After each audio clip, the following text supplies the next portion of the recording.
In this video, we're going to look at the first battery pack. So here we have a lithium-ion cell, and if I pull it open, we're releasing the battery.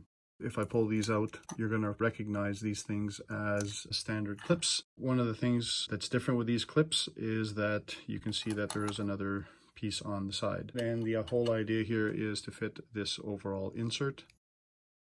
So what we're going to do with the two little holes that are there in the belt, we're going to basically use this 7mm thick nickel ribbon and just push it over.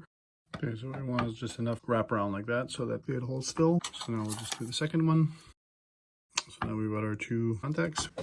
I'm going to pull out my voltmeter, and if everything goes right, this guy in here, put this guy on top, we can see that we are getting some contacts.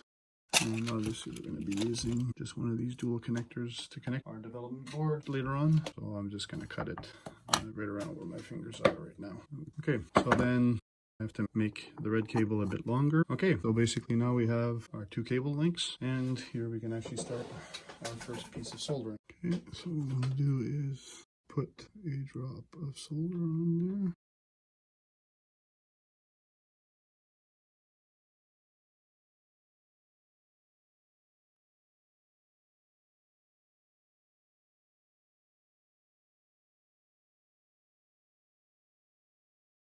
So again, got a good connection. So we're going to slide you in over here.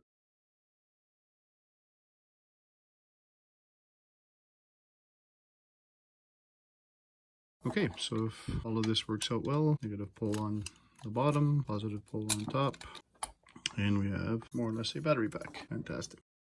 So now the last part to do is this little clip over here.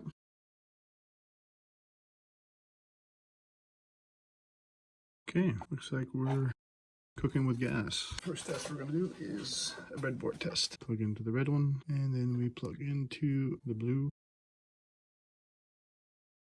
And we have power. So what I'm going to do is try it on my circuit board or on my microcontroller, and I'm going to connect it to the 5-volt one. So we've got some action over here.